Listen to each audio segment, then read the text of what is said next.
Hey guys, Ken Irons here, and I am live here from AAC with Troy Baker. This is pretty awesome, man. I'm a huge fan. Thank you very much, man. I appreciate that. Are you having fun here at AAC? I'm having a blast, man.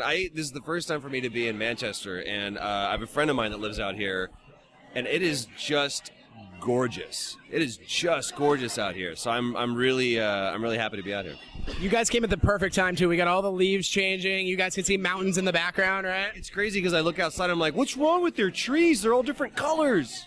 We don't get that in California. Really? I visited California. See, that's weird though, because I visit California. I'm like, it's so beautiful out there. It's always sunny, and he was definitely like, I miss seasons. That's the whole joke about California is you get one, right. You know. So it's temperate weather, but I love when it actually starts looking like this. It's beautiful. Yeah, I grew up in Florida. It's similar. It's hot and hurricane. That's all you get. So we got to address the obvious, man. Joker. Phenomenal. How excited are you? Very. I mean, that's like, we were talking about this in New York for Comic-Con, that there's a 12-year-old boy and a 37-year-old man that kind of collided with this, and they're both fans of the franchise, and it's a banner day. I mean, this year especially has been really, really cool with BioShock Infinite and The Last of Us, Saints Row 4. There've been a lot of great games that have come out.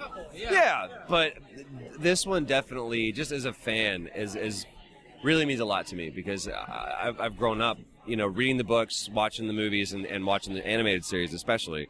So to be able to be offered the opportunity to do something that the kid in me is so excited about is a pretty big deal.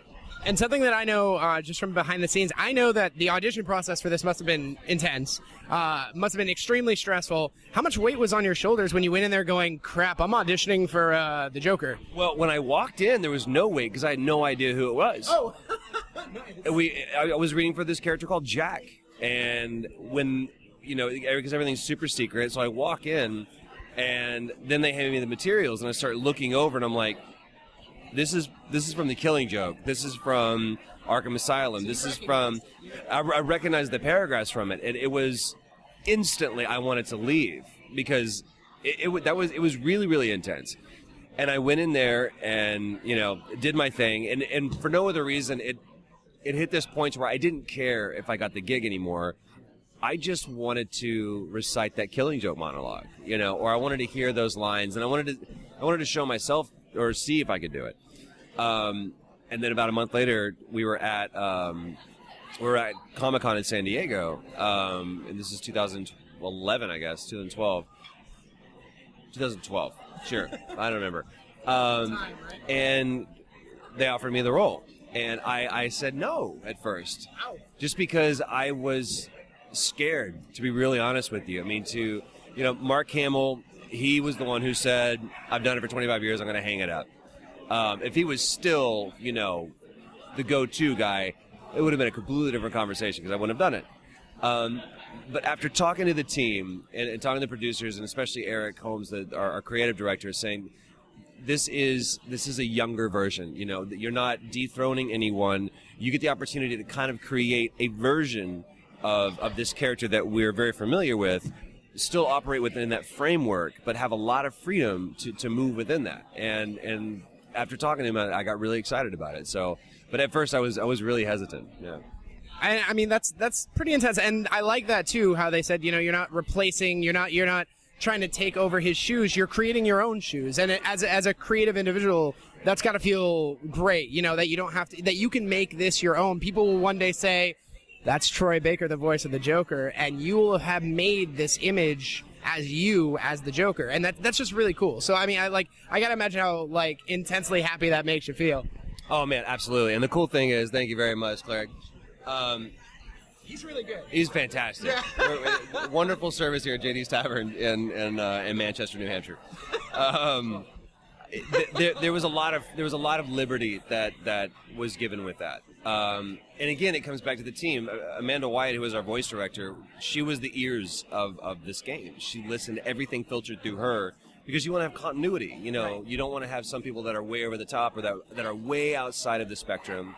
Joker's very complex. There's so many different levels to Joker. I mean, there's so many different styles of Joker. Well, And what we're specifically focusing on with this game is the same thing with Batman. It's just an unformed version of these characters that we're familiar with. So obviously we're pointing to what people will recognize from the animated series or Arkham Asylum, Arkham City, you know, what Mark has done for the last almost 3 decades with that character.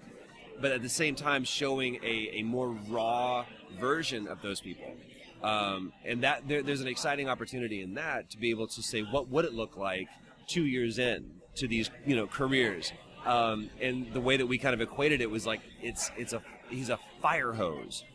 There's a lot of power and a lot of aggression behind it, but it hasn't been focused yet. So it's just blasting and it's hard to hold on to, and that's the maniacalness that we see in that version of Joker. See, and that's really cool because you're doing that younger version, so he's got all this built up. Now this is like his release. You were releasing what the Joker's been waiting to do for a while now. Yeah, and even still figuring out, Joker's figuring out who he is. You know, and so what's great about that relationship between he and Batman is you finally see this counterpart, and that's to me the relationship between Batman and the Joker is one of the most interesting relationships in entertainment media. You know, whether it be graphic novels or comic books or video games or whatever, because it's such a dance between the two of them, and this game really explores that. That's really amazing, actually. I didn't even know that much about it. I have it pre-ordered. Of course, I'm getting it. So, although I'm sad it's not coming out on PS4 and Xbox One. That's that made me a little bit sad. You know, with The Last of Us, we saw that there's still a lot of juice in these games. Oh my lord! Can I just say, Last of Us? I was in tears. Now, like, I mean, I'm kind of a big guy, you know, like wow, the emotion that you had put into that, it was incredible. So not to tangent, but sure, no, I mean, they're all kind of inextricably tied. You know, I think we're seeing with BioShock Infinite as well. It was absolutely beautiful. The Last of Us, it looked like a next-gen game, and it made you kind of look at your PS3 and go, "Well, girl's got a lot of fight left in her," you know. And it's the same thing with Arkham Origins. It's, first of all, I mean, Arkham Asylum and Arkham City, 2 of the highest-rated games of this console generation. And it gives you, again, a really good... We got such solid footing with what Rocksteady did with this franchise. And Warner Brothers Montreal are, you know, they're fans of that game. So it's not like they're coming and going, we're going to show you how a game... They want to make just as good of a game so it fits side by side with those other 2 games. That's important because a lot of times you jump into a sequel and it's not as good. I mean, that's kind of the stigma with sequels. So especially when you're switching teams, you know. I mean, it's hard enough for a developer to...